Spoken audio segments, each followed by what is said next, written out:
¿Conocés todos los...? Muy bien, seguimos acá en Frappé, en la 93.1. Y vamos a hablar de un tema que, la verdad, causó cierta conmoción en la ciudad y gran tristeza a todo el mundo de la música. Un músico que pasó que fue muy diverso, digamos, en lo que sea tocar. Tocó cumbia, tocó tango, tocó folclore. Fue uno de los precursores del rock aquí en la ciudad de Chacabuco. Últimamente estaba tocando folclore con Laura Lamonte. Un tipo, un verdadero bohemio, sin duda. Un tipo bastante sencillo. Un tipo muy adentro también. Les hablo de Horacio Salomone. Estoy con Daniel Datre, a quien les doy los muy buenos días. Daniel, que lo conoce de la época del rock, cuando allá por los fines, calculo yo, de los 70, comenzaban a tocar los primeros grupos de rock o comenzaban a armarse solistas y grupos de rock acá en la ciudad de Chacabuco. Daniel, ¿qué tal? Hola Hugo, ¿cómo te va? Buenos días para toda la audiencia. Sí, en realidad fueron los comienzos, los 70, digamos. Arrancamos muy pichones, digamos. Era una época difícil para la juventud, ¿no? Sí, los 70 fueron espectaculares en cuanto a la revolución cultural y todo el movimiento que había, y después, bueno, vino la parte dura, la parte difícil. Y bueno, ahí arrancamos nosotros. La parte nuestra éramos todos de la misma escuela, toda la misma edad. Armamos un par de bandas, digamos, Araucaria y Humanidad. Ahí no estaba Horacio todavía, digamos, estaban Araucaria, que era Manuel Almada, Guillermo Mori y Mario Ferreri, y Humanidad, Fernando González, Tatu Zeunik, el Flaco Bertaccini y yo. Y bueno, ahí en todo eso Horacio, bueno, viene del lado de Manuel, así, y se empieza a relacionar con nosotros. Nosotros teníamos un lugar que fue medio emblemático en Chacabuco, que era el sótano de la verdulería de mi viejo, y ahí pasaban todos. De ahí apareció también el Colito Lameiro, que era más chico y vivía a una cuadra y venía. Y bueno, y a partir de ahí también Horacio empezó a formar parte de todo ese grupo, digamos, y yo tuve una relación con él muy linda, muy grande durante, qué sé yo, 10, 15 años, ahí donde siempre relacionado a la música. Después seguimos en contacto siempre, pero musicalmente ahí, porque también vino junto con eso, después que hicimos los primeros recitales, nosotros teníamos 15 años, ya igual antes que nosotros estaba otra banda que era Jeremías, que eran más grandes, estaba Gustavo López, Ernesto Di Carlo, El Tero Ángelo y Horacio Colombini. Pero bueno, yo empiezo a cantar solo, Horacio también empezó a cantar solo y empezamos a hacer recitales con él y con Sergio Porcel de Peralta, que Sergio hacía otra música totalmente distinta, hacía temas de Biglietti. Pero bueno, empezó a hacer una movida muy grande y empezábamos a tocar así, mucho acústico. Había empezado también el boom del acusticazo, digamos, con Porchetto, con Gieco y un montón de cosas. Y bueno, ahí empezó toda la relación con el maestro Horacio. ¿Cómo era Horacio? Horacio era... A la hora de componer, a la hora de salir a tocar. Horacio era un músico tremendo. Como dijiste vos cuando lo presentaste, podía pasar de la cumbia, tuvo muchos años con el quintetazo y podía tocar tango, podía tocar folclore y todo lo hacía a un nivel de excelencia, digamos. Y bueno, teníamos una relación linda porque yo era todo lo contrario, digamos, era lo más básico. Pero bueno, él me bancaba, siempre me acompañaba. Y bueno, qué sé yo, éramos todos muy jóvenes en ese momento. Después hicimos unos recitales con Caco Amadeo. Y también viajamos, fuimos a Salto, a muchos lugares. Y bueno, todo eso estaba lleno de anécdotas y de historias. Pero como músico era excepcional, digamos, o sea, estaba varios escalones por encima. Sí, tenemos que tener en cuenta que desde el Gallego Álvarez hasta la Vega Pugliese lo tuvieron con él. Sí, seguro, sí. Manuel, para mí también, Manuel tuvo mucha influencia en todos los, Manuel Almada, ¿no? En todos los chicos que después vinieron en la segunda camada, digamos. Manuel era un guitarrista muy interesante y también captaba la atención de todos los chicos. Yo veía en ellos como que además siempre estaban dispuestos a enseñarte. No, sin duda.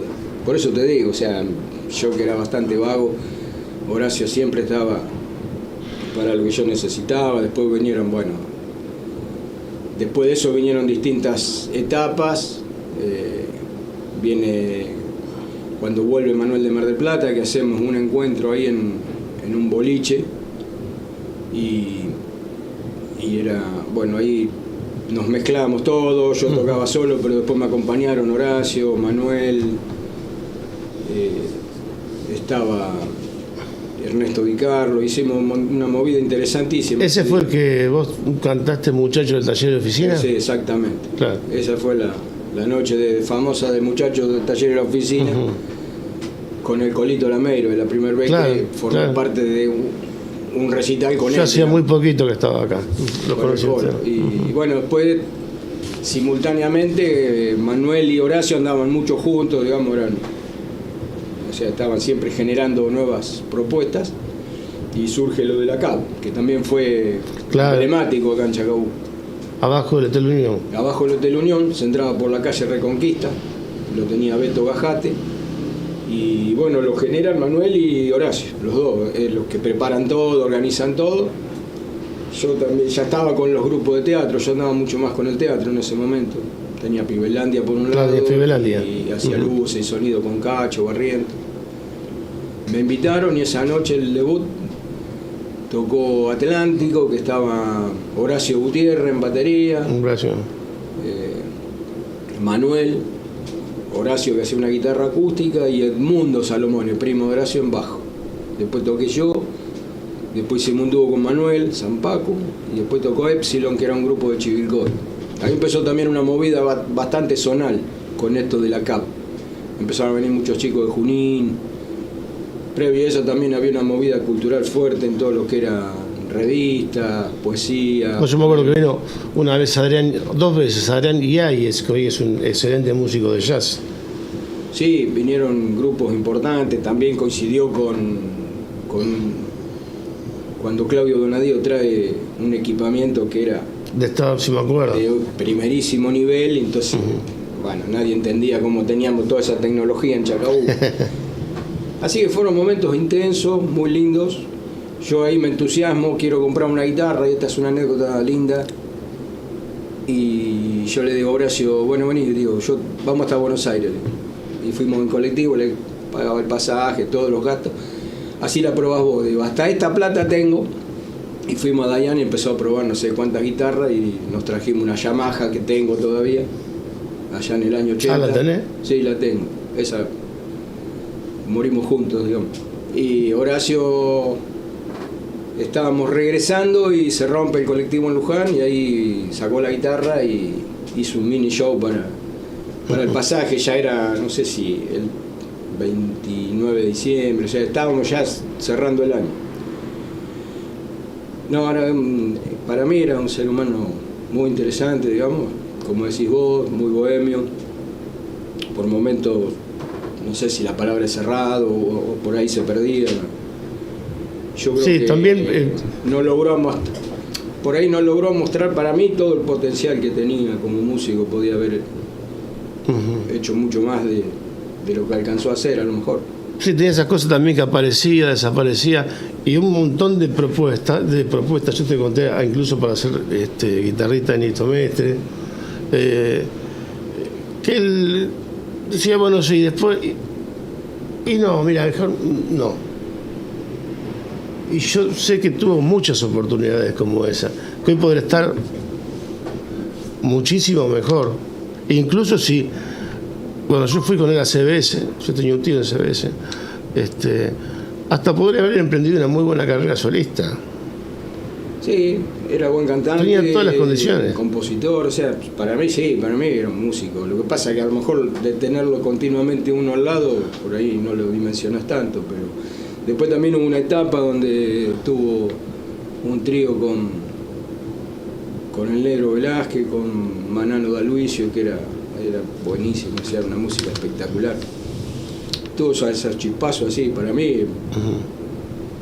gran músico, digamos, y buena persona, digamos. Y después también hicimos un recital que estuvo espectacular en el CEF. Había un grupo de acampantes. Mirá, ahí llega otro amigo, este sí que es el... Ah, mira. ¿Cómo podemos acomodarlo? Y tocamos ¿ahí? En el CEF, al aire libre, con todos los chicos sentados en el pasto, había, no sé, llenísimo, contra el ombú. Y también toqué yo primero, después Horacio solo, y tocó Madrigal, que ya era un grupo de la segunda camada, digamos. Madrigal, sí, lo recuerdo. Madrigal, que estaban los hermanos Reynoso. Pasa. Gaby, Perdonen las desprolijidades. Gaby en batería. Hola. Ubicate allá, en aquel micrófono. Gaby Reynoso en batería, Carlito, el hermano, en guitarra, y Gaby cantaba, y Fabio Sieri en bajo. Y hablando de bajistas... ¿Quién nos acompaña? Guillermo Moy. ¿Cómo andás, Guille? Bien, estábamos recordando a Horacio, ¿no? Vos también fuiste un allegado de los primeros años de estar junto a él. Sí, y con él también nos conocemos hace 50 años de andar curioseando con la música. Nosotros creo que más intermitentemente, Horacio más nunca dejó. Horacio vivió para la música. Si vos fijate que yo había hablado por teléfono, había whatsappeado con él, y después él me mandó un mensaje de voz donde me decía que bueno, que se sentía mejor y que estaba tratando de manejar mejor la mano para poder empezar a tocar la guitarra de vuelta. Sí. Esas fueron ¿Hace poco eso? 3 semanas. Sí, o sea, me quedó grabado. Por ejemplo, tenía cosas como que se había contactado con un guitarrista que no sé ni quién era, pero que el tipo estaba, ponerle Finlandia, y estudiaba online para mejorar la posición o sea, un exquisito. Horacio era un tipo capaz de eso, de contactarse con un tipo para solucionar un problema de la mano, para mejorar, permanentemente estudiando. Lo hizo con todo, con el contrabajo. Yo venía pensando cuando los venía escuchando a ustedes, que es un tipo que estudió con Console, ¿viste? Y Console, claro, también, sí. Console se asombraba de la facilidad que tenía Horacio. Sí, yo lo que le decía a Hugo, que para mí, no sé si logró mostrar todo lo que el potencial que tenía, digamos. Tal vez todo lo que estuvimos cerca de él lo dimensionamos, pero no sé si... Creo que era demasiado autoexigente y no... O sea, hay gente que sale a tocar con la 10ª parte de lo que podría tocar Horacio, y sale. Y Horacio era un tipo, yo creo que era más un estudioso y un buscador. Pero sí, tenía era otro nivel. Vos le hablabas, le preguntabas de jazz, conocía todo lo de jazz, pasaba lo que decían ustedes, tocaba de la cumbia al jazz modal, al rock, al folclore, al tango, qué sé yo.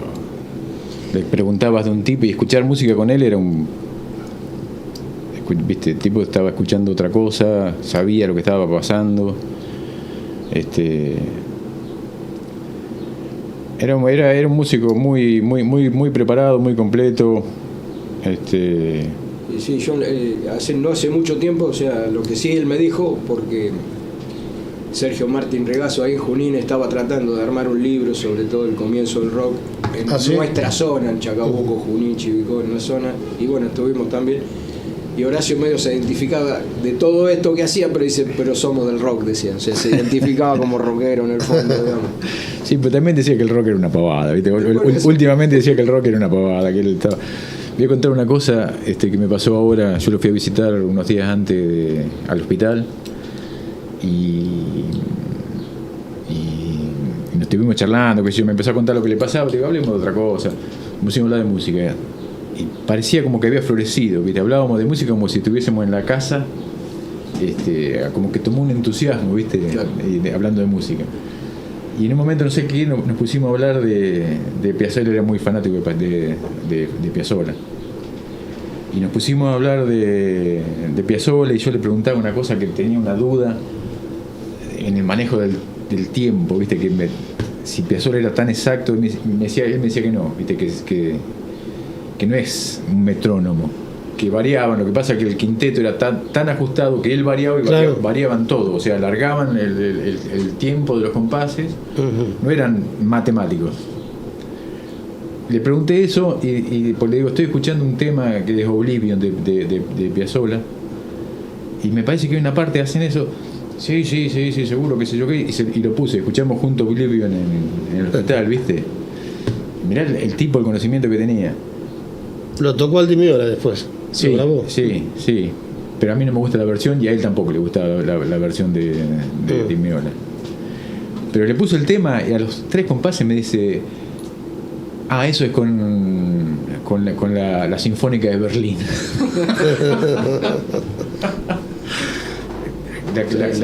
la biblioteca que tenía en la cabeza de música, ¿no?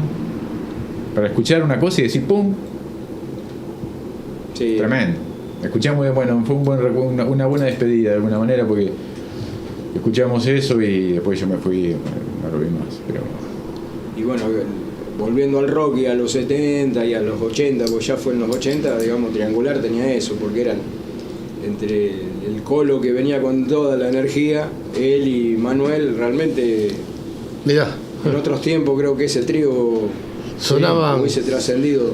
Yo Sí. en esa época venía de Buenos Aires, hace poquito que los conocí a ustedes, y fui a ver vi el primer recital que vi fue El Muchacho de Taller de Oficina, y después vi Triangular. Yo venía de Buenos Aires de ver grupos de rock de la época, ¿no? Digamos, no sé, llegué a ver a La Máquina de Hacer Pájaros, Ni los Desconocidos, León Gieco, Arcoíris, y había llegado incluso a escuchar los primeros grupos punk y New Wave. Y cuando vi a Triangular me quedé asombrado. Sí, realmente. Me acuerdo que hicieron tocar un seminario para ir, y es más, hace muy pocos días encontré el programa intacto, Mirá. que venía con 2 letras de Horacio. Una era, que era un tema hermoso, El viento de otoño te eleva, y venía todo el programita impecable, y se lo mandé a Horacio, que se emocionó mucho, y se lo mandé a Manuel. Sí, o sea, una de las cosas es que no hay demasiado material de Claro, toda esa no hay. movida, digamos. Claro. O sea, primero porque no había tecnología, y segundo porque cuando uno tiene 15 años no está pensando, che, esto me va a hacer falta cuando tenga 70, digamos. Entonces no había muchas fotos, algunos programas aparecen. Es más, tengo yo escribía para el diario Chacabuco, y tengo un artículo que escribí sobre ese recital de Triangular. Sí, realmente era súper interesante. Y después, lamentablemente, ahora Guillermo se fue a hablar ahí afuera, pero no hace mucho tiempo habían empezado a hacer algo de jazz con el Colo y él, pero bueno, lamentablemente vino la enfermedad del Colo Lameiro. Así que bueno, venimos castigados de uno en los últimos tiempos.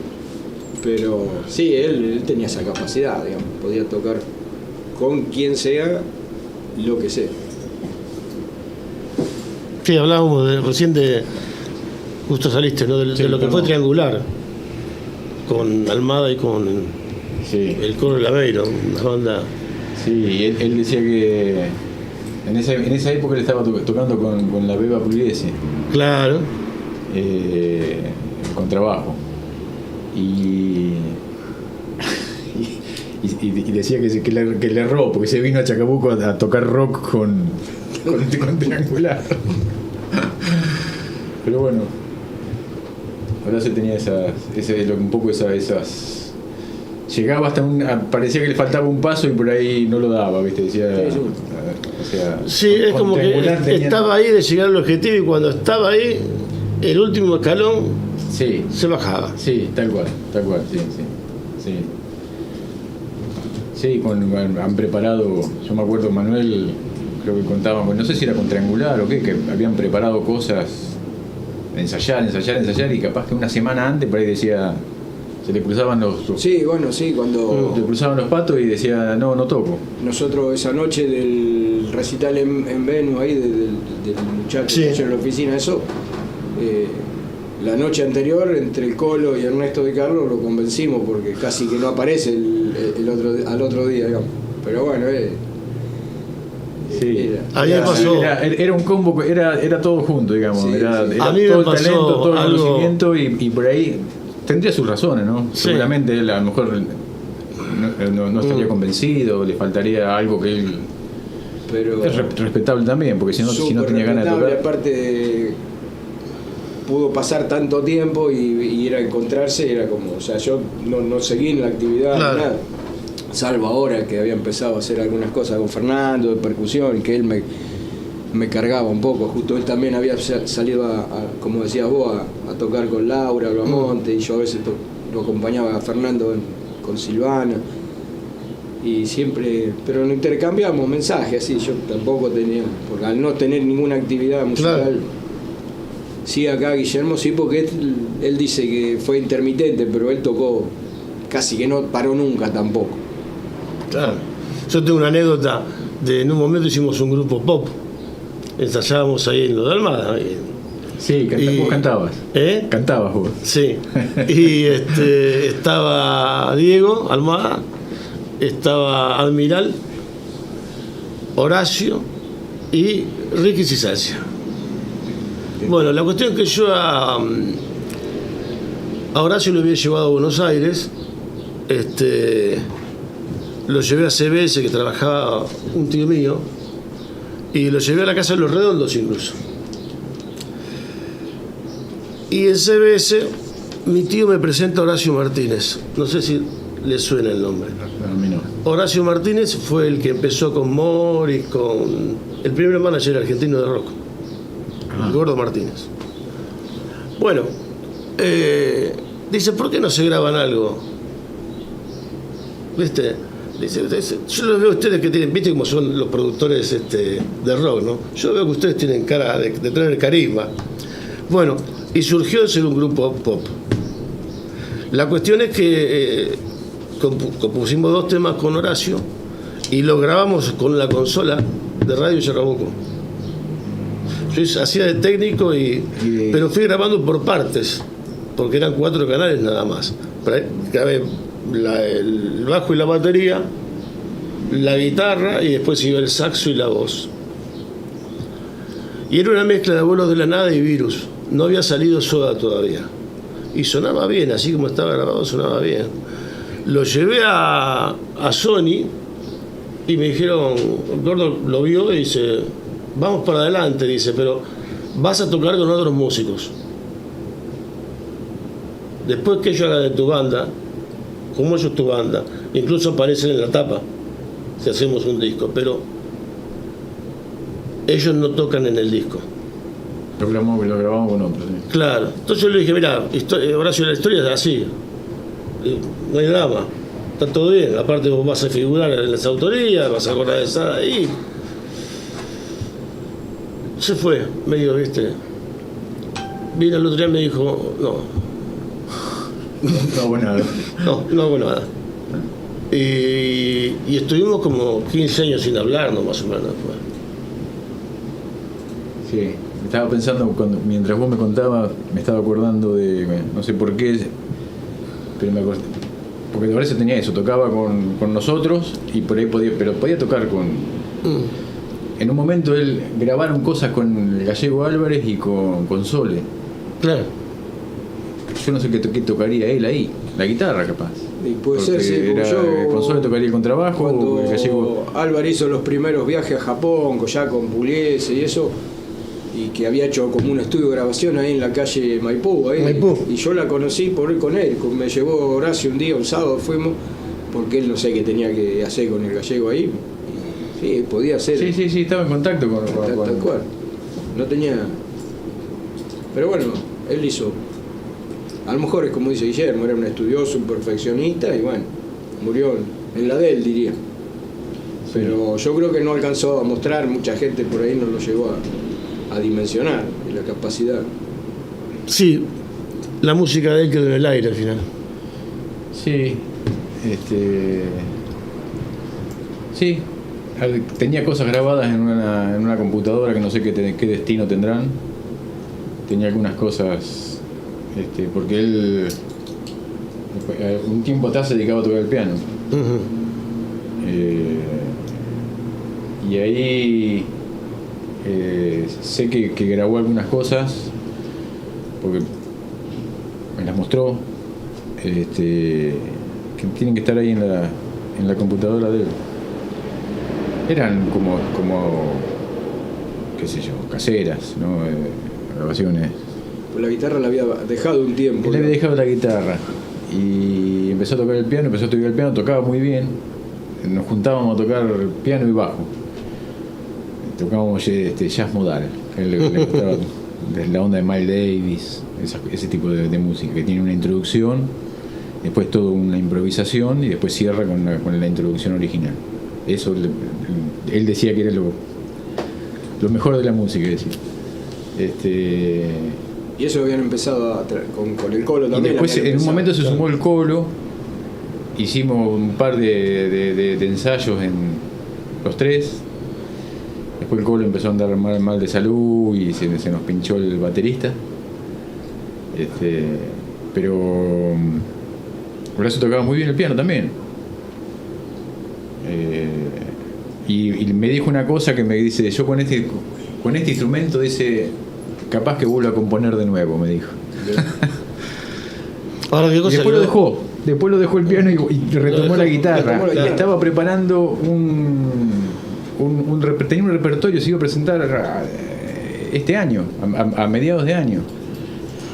En abril fuimos a ver una banda, me llamó para ver una banda ahí en Capricho, que se equivocó de banda, no era la banda que quería ver, pero yo fui igual, escuchamos una banda que vino no sé de dónde era, y ya tenía fecha para tocar en el Italiano, que la suspendió y la postergó, y después creo que iba a tocar ahí en Capricho y iba a presentar el material que tenía de él solo con la guitarra.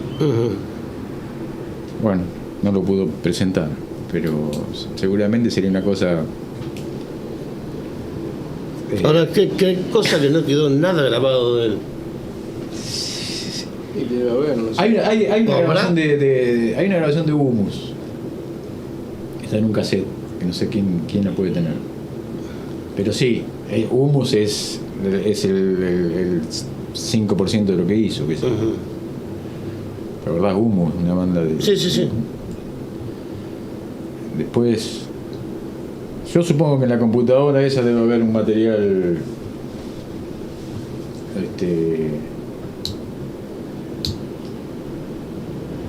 oculto, porque no creo que se lo hayan mostrado a nadie, ¿viste? Hace tampoco y no sé si le gustaría que le abran que le revisen la computadora. Una de las últimas veces que hablamos, él estaba bien, me había dicho que tenía un trabajo conceptual sobre los barrios de Chacabuco, la música. Mirá. Y de hacer el video arriba. Y yo le dije, bueno, vamos a hacerlo. Le digo, buscate unos auspiciantes, le pones la guita, te ganas la guita, yo no te cobro nada. En esa época no se podía manejar ese tema. Y los pasamos. Hay 2 CDs. Vení mañana. Hay 2 CDs de Horacio. Que puede ser eso que me estás contando vos. Yo creo que si me pongo a buscar entre los CDs, capaz que los encuentre. Y los nombres de los temas son así, no sé, La Cañada de los Peludos. Claro, algo así me dijo, sí. El otro es, no sé, otro barrio. Todos nombres de lugares de Chacabuco. Claro, entonces debe ser eso. Eso está grabado. Bueno, eso le dije, vení mañana y lo vemos y lo escuchamos en casa y vemos cómo lo empezamos a trabajar. Nunca más. Nunca. Típica. Fiel a su estilo. La jugada. La puntada final, la final no la daba. Sí, sí, No, pero no sorprendía, ya se sabía que podía Sí, ser en ese cualquier final, momento, digamos. nunca sabías cuándo era la puntada Cuando final. era la puntada final. Venía todo bien y un día pin. Pero bueno, Bueno, creo que es bueno recordarlo así, ¿no? Sí, sin duda. sí. Perdimos un referente, un amigo. Pero bueno, cada cual nos va a llegar el turno, ¿no? Sí, y esperemos que, no sé, de alguna manera se pueda hacer un reconocimiento mejor. Quizás o desde un escenario o por parte del municipio, ¿viste? Sí, a veces uno por Porque tele- es un gran músico que tuvo Chacabuco, como el padre. Sí, sí. Sí. Bueno, también, claro, la influencia del padre. Sí, me contaba él, dice que él ahora se aprendió en Las Peñas a tocar, ¿no? Y dice que el padre lo llevaba y le decía en la menor. Y nada más, ¿viste? y él se la tenía que, ¿viste? El viejo tocaba el bandoneón y él Sí. tocaba la guitarra. Pero así lo hizo, digamos, de tirarle un hueso y arreglarte con el hueso y acompañar todo el tema, porque no era, bueno, Sí, ¿viste? sí. La tonalidad era la menor, pero después tenés que agudizar la oreja para saber para dónde va el tema, cómo es, cómo vuelve. Bueno, Horacio aprendió así. Y otra cosa que tenía un anecdotario de músicos y de música local, internacional, sabía de música clásica, qué sé yo, un tipo re completo en eso. Anécdotas de muy graciosas, ¿viste? Anécdotas de qué sé yo, nombrabas un tipo y te contaba en el hospital el otro día me contó, te cuento una, me dice, y me contó una de Piazzolla, así, que no la escuchabas en ningún lado, que viste, que se la contaría con Sole, qué sé yo, de dónde era la fuente. Pero tenía esa riqueza de conocimiento que eso sí se perdió. Esas anécdotas de los músicos de acá, Y un humor un tanto ácido por Sí. un momento, digo. sí. Pero bueno, qué sé yo. Es la vida.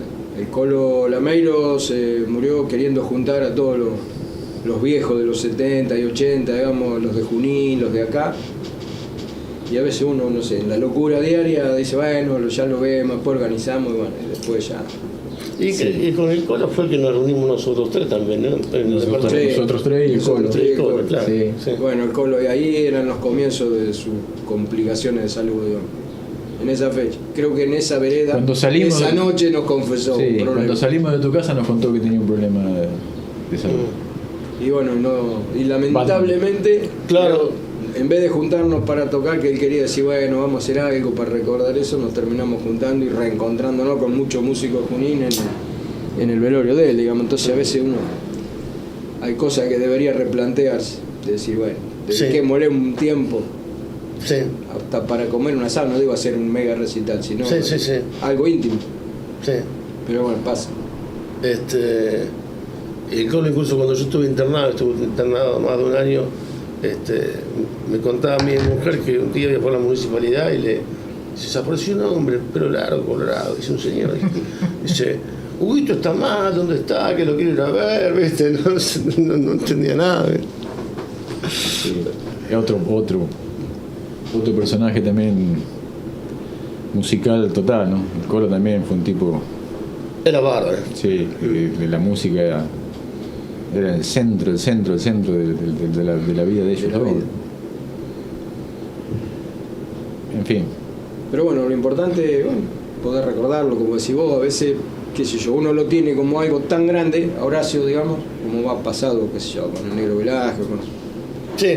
en su momento con otro, y a veces mejor, no sé, que agarrás un diario como el de hoy, tiene Sí, la no está. necrológica nada más, no dice. O sea, a uno le parece mentira, Claro. parecía que iba a encontrar una nota, qué sé yo, de algo, pero bueno, es así, digamos. no, yo no pensé que iba. No, Porque en realidad él andaba por un camino periferia, paralelo, digamos, sí. no iba por por eso te digo, a lo mejor para nosotros que No le nos gustaban hacíamos las como luces. músicos, era tan que viste, uno se imaginaba. Claro. Pero por eso, porque él vivió muy así, sin darle esa puntada, y a lo mejor eso no lo hizo tan Seguro. popular, digamos. Pero que era el maestro, nosotros, yo le decía el maestro, Sí, ¿no? sí, siempre fue el máster. El máster. Bueno, chicos, Bueno, gracias por estar acá. No. Muchísimas gracias. Porque, bueno, yo desde que me enteré, dije, bueno, tengo que hacer algo, tengo que invitar. Incluso iba a venir el Choquito y que me puso, yo aprendí con él, tengo 40 años y estuve 40 años aprendiendo cosas de él, el Choco Ferraro. Y tenía que viajar a Buenos Aires. También me comuniqué con Manuel para sacarlo también por streaming y me dijo que él no estaba en un momento para hablar, que si quería que le mande las preguntas y me las contestaba por escrito. Bueno, esas cosas de las emociones, ¿no? Sí. Bueno, no, gracias a vos por No, por acordarte, favor. por muchas cosas que has hecho por la música y por el periodismo y por la televisión y qué sé yo qué, realmente para mí eso es un valor para Chacabuco también. Un periodista, como Horacio era un músico, ahí también vos tenés 8.000 anécdotas con el tema del periodismo. No, está bien. Pero gracias por acordarte. Está bien, gracias, Y Guille. nadie pone una verdulería que se llame Cerú Giranda. Claro, ¿quién le va a poner una verdulería a Cerú Girán? Y esperar afuera. ¿Usted es hijo de turco? Me dijo una mujer una vez. Le digo, ¿cómo hijo de turco? Sí, ¿y pero el apellido es el suyo que dice en la vidriera? La verdulería Cerú Girán, decía. Sí, muy bueno. Increíble. Bueno, gracias, ¿eh? Bueno, gracias a vos. Gracias a vos, a ustedes. Todo tuyo. Agroquímica Lurra Agro, representante de Don Mario Semillas y FMC, soluciones agrícolas en el mundo. Ruta 7, kilómetro 210, celular 02364 656399.